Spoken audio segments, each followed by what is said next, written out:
Hi, I'm here with George Hatem. Hi, George, how are you? I'm doing very well, thank you very much. Okay, and here is the wonderful Russian tea room on 57th Street, a landmark of New York, and it's gorgeous. We've been here before, and we're going to talk about a very important outreach that you're doing in regard to your son, and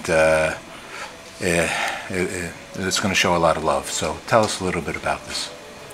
About 3 years ago, I lost my son Philippe. He was 11 at the time.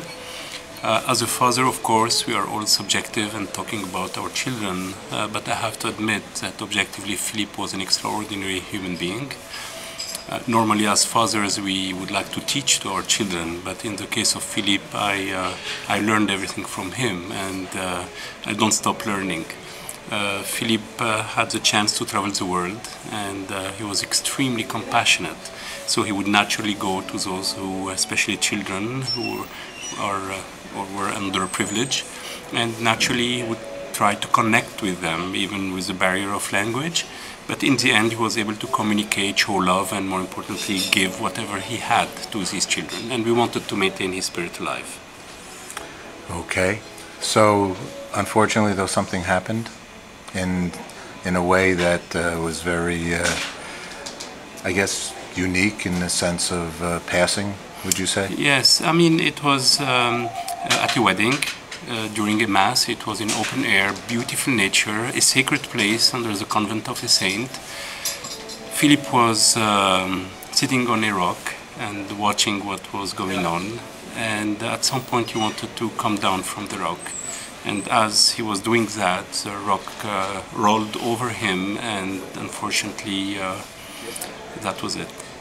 Oh my God. So there is a lot of symbolism around this. There was a cross that was made for that event, and it was made by trees. And the only way to recover the body of Philippe from underneath the rock was to use the big cross as a lever to be able to remove the rock, and but it was already too late. Oh boy. Is this your only child? I have two other daughters. Just 1 year after the accident of Philippe, my daughter, Laetitia, at the time she was 16, she loves animals and horses. She was back riding and she fell from her horse, and it was bad. She suffered from a spinal cord injury, and that left her totally paralyzed from the neck down. But that was too much, so I had only two options, collapse or face it. And I looked at Laetitia in the eyes, and I told her, you know, Laetitia, pay attention to what I'm saying. It will be 100% recovery. Now, that came after a very pessimistic diagnosis from doctors. You know, they had warned us that most likely Laetitia will spend the rest of her life on a wheelchair. But I said no, I said don't listen to them. I looked for the best place for Laetitia, for her recovery, and realized that the Rehabilitation Institute of Chicago, RIC, was the #1 rehabilitation hospital in this country for the past 23 years. And so we flew Laetitia. It was quite an expedition to bring her. She wouldn't move anything. And even at the time we arrived at the RIC in Chicago, doctors were not very optimistic.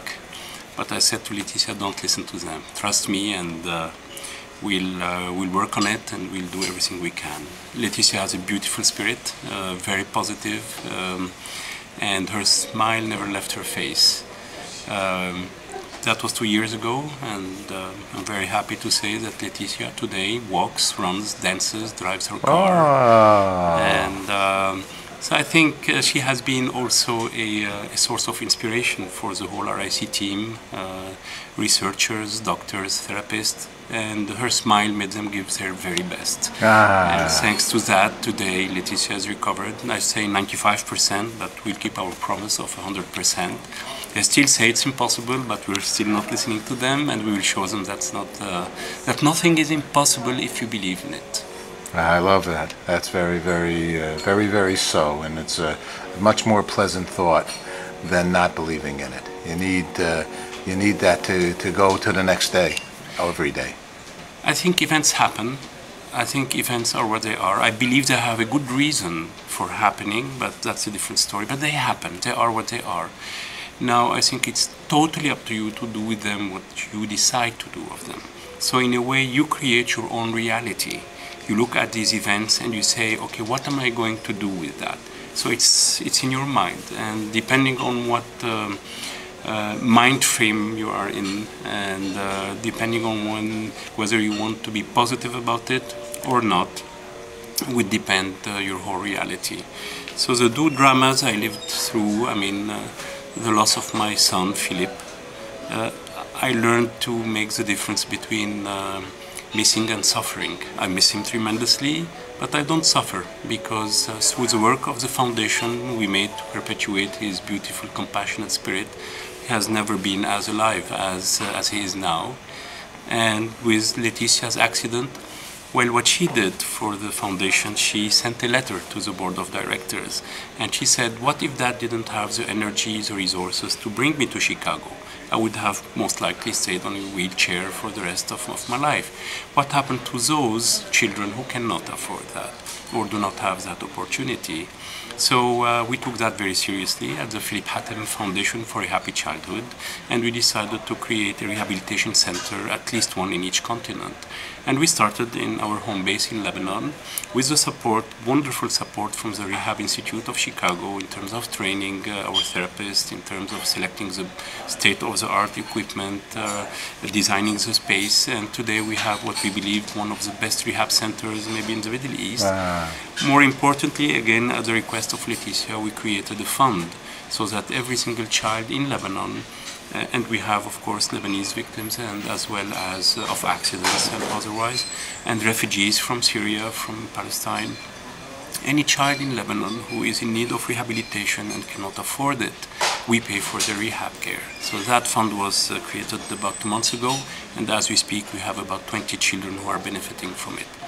So when we look at that event with Letitia, her accident, and I talked to her, would you change anything? She says, no, I think this is a good thing that has happened. And through my children, I have come to learn that there is only happiness in the world.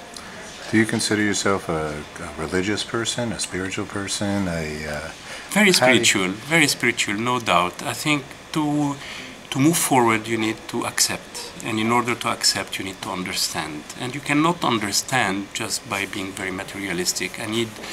You need to have a kind of a spiritual dimension. And I found it, and it's very strong. And it really, I was very lucky to talk with a number of extraordinary, wonderful people and read a lot of books. I found my answers. They're spiritual, and I'm satisfied with them. I know that my son is happy on the other side of life, and Letitia is very serene. And again, I say with strength and strong belief, there is only happiness in the world. Were there things that happened to you in your childhood and your upbringing and or even later on in your life that you feel helped to give you this, let's call it, strength? There is a drive, no doubt about it. Something drives you to look at things in one way or the other, and the way that I was driven to look at things was always positive. Try to really make good things out of whatever happens. And you learn through that indeed you create your own reality. So we are really masters of our destiny, whatever tough it can be. And you tell me about tough reality, but then again you do whatever you want with it and you move forward. And one other extraordinary thing is that you end up learning that it's only the things that you give to others that make you a better person, not the things that you keep for yourself. Very well spoken. Well, how can the public get involved with what you're doing?